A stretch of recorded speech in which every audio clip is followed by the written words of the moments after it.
is another true tragic story that happened lately in the Philippines. It happened somewhere in Bukidnon, if I'm not mistaken. It was a tragic end for a grade 9 student. She was used and beheaded. The question still remains, how did she become a victim? If she stayed home after school and simply study her lesson instead of going outside, will she still be alive today? By the way, the guy on the right is the person of interest. What kind of punishment does he deserve? Or does he deserve a second chance? By the way, here is an interview of Jennifer Encarnacion's grieving mother. Ako isa kay nahan. Nahan ni Jennifer Encarnacion. Di gid pwede. Mga sir, ma'am, nga dili taga-agustisya. Akong anak. Dili basta-basta ang gihimo sa akong anak. Kinahanglan nga tagaan kay justisya akong anak. Walay sala ni akong anak, walay kalaban-laban. Gingunani nila dili basta-basta ilang pagpatay sa akong anak. Mangayo ko kaluoy sa mga tanan nga kanang gobyerno nga matagaan gini justisya akong anak. Digit pwede sir nga dili tagang justisya akong anak. Ipunting luya. Baila untang ilang giyon sa dinabasta wala lang hingunani ang akong anak. Maluhin taon mo. Kanusan ni siya nawala mo? Atong Martisa hapon gikan ni siya sa eskwelahan sir mga alas 4:30. Nag-uli na ni siya paingon sa buang tindahan. Nagbaklay ko nung ni siya nga natulat. Wala naman nakauli. Hantod karon nga moto nga nagduol na mi og mga kagawad. Gipangita namo nya na po nang ingon nga nagsakay kuno siya og kanang motor Honda. Honda Click di murag kanang nakuan-kuan ang among kaguol kay og ning uban lang sa iyang barkada.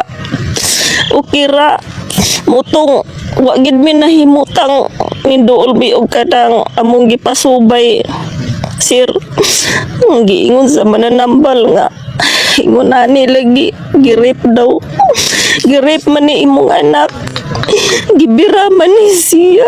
Giguyod na paglaban pa ni Danis Katuban. Nagbuyod karon.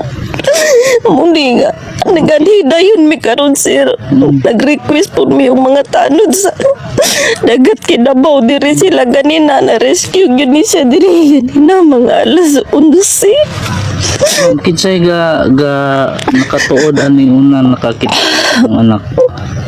Silingan. Nitabang sila o pangita. Oo, daghan magud mi nangita. Sir. Gitudlo sa mananambal diri. Oo, nga na daw diri sa Katuban. Nagbuyod ang bata. Girip lagi kuno. Adik daw ang nagrip aning bata. Ato paging pagkawala gid aning bata. Nagsige na mig tawag, nagsige mig kontak, sa imong kontakon. Here is another true tragic story that happened lately in the Philippines. It happened somewhere in Bukidnon, if I'm not mistaken. It was a tragic end for a grade 9 student. She was used and beheaded. The question still remains, how did she become a victim? If she stayed home after school and simply study her lesson instead of going outside, will she still be alive today? By the way, the guy on the right is the person of interest. What kind of punishment does he deserve? Or does he deserve a second chance? By the way, here is an interview of Jennifer Encarnacion's grieving mother. Ako isa kay nahan. Nahan ni Jennifer Encarnacion. Di gid pwede. Mga sir, ma'am, nga dili taga agustisya akong anak. Dili basta-basta ang gihimo sa akong anak. Kinahanglan nga tagaan gigustisya akong anak. Walay sala ni akong anak, walay kalaban-laban. Gingunani nila dili basta-basta ang ilang pagpatay sa akong anak. Mangayo ko kaluoy sa mga tanan nga kanang gobyerno nga matagaan ginigustisya akong anak. Digit pwede sir nga dili tagang ito siya akong anak. Di punting luya. Baila untang ilang giyon sa dinabasta wala lagi ngunani ang akong anak. Maluhin taon mo. Kanusan ni siya nawala mo? Atong Martisa hapon gikan ni siya sa eskwelahan sir mga alas 4:30. Nag-uli na ni siya paingon sa abuang tindahan. Nagbaklay ko nung ni siya nga natulat. Wala naman nakauli. Hantod karon nga moto nga nagduol na mi og mga kagawad. Amgi o gipangita namo niya na po nang ingon nga nagsakay kuno siya og kadang motor Honda. Honda Click di murag kanang nakuan-kuan ang among kaguol kay og may uban lang sa iyang barkada. O kira mutong wa gid mi nahimutang nindool mi og kadang among gipasubay sir.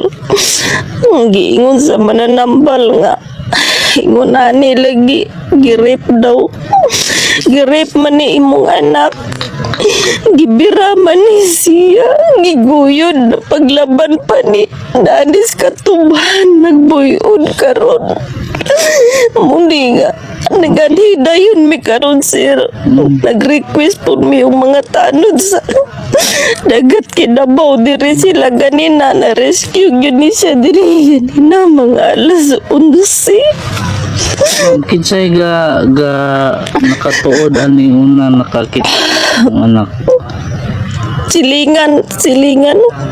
Nitabang sila o pangita. Oo, daghan magud mi nang ngita. Sir. Gitudlo sa mananambal diri. Oo, nga na daw diri sa Katuban. Nagbuyod ang bata. Girip lagi kuno. Adik daw ang nagrip aning bata. Ato paging pagkawala gid aning bata. Nagsige na mig tawag, nagsige mig kontak, sa imong kontakon.